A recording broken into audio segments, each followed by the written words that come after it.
So let's talk about rosining the bow. If your bow already has some rosin on it, chances are it's not going to need much more to get it into playing condition. So what we do when we start rosining the bow is short strokes first, and we move along the length of the bow with these short little strokes, and then do a couple of long strokes, like so.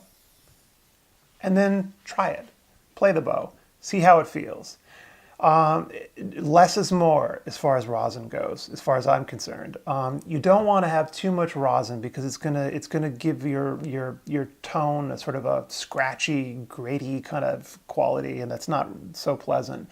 A minimum amount of rosin will be best for tone, and the rosin tends to come off the bow and accumulate on the strings and on the instrument too when there's a lot of it, and it can get kind of dusty, which isn't so pleasant. Some people are allergic to rosin too, so I'll also add that to the discussion.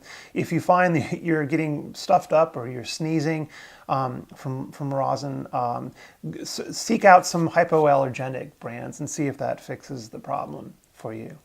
So, as I said, less is more, but when you first get the bow back from the person who does your bow repairs, or if you got it from the shop and it's never been rosined, it's going to need quite a lot. If there's no rosin on the bow, I would ask your bow repair person or the shop to put some, to get the bow started with some rosin. Usually they use some powdered rosin, something heavier to get that first coat of rosin on.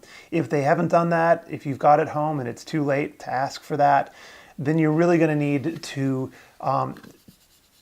put a lot of rosin on. So again, I would recommend short strokes first along the length of the bow, then a few long ones. Short strokes, then a few long ones. But all the while, just stop and test. See how the bow plays. If you're finding that notes aren't starting right when you bow the note, if there's like sort of a hesitation there, or if you feel like the bow is sort of slippery on the strings, you need more. If it feels really sticky, stop. Stop and play for a while. You really don't want the bow to feel super sticky. You want it to have just enough grip so that so that you get some traction on the string, but not so much that it sounds sort of gritty.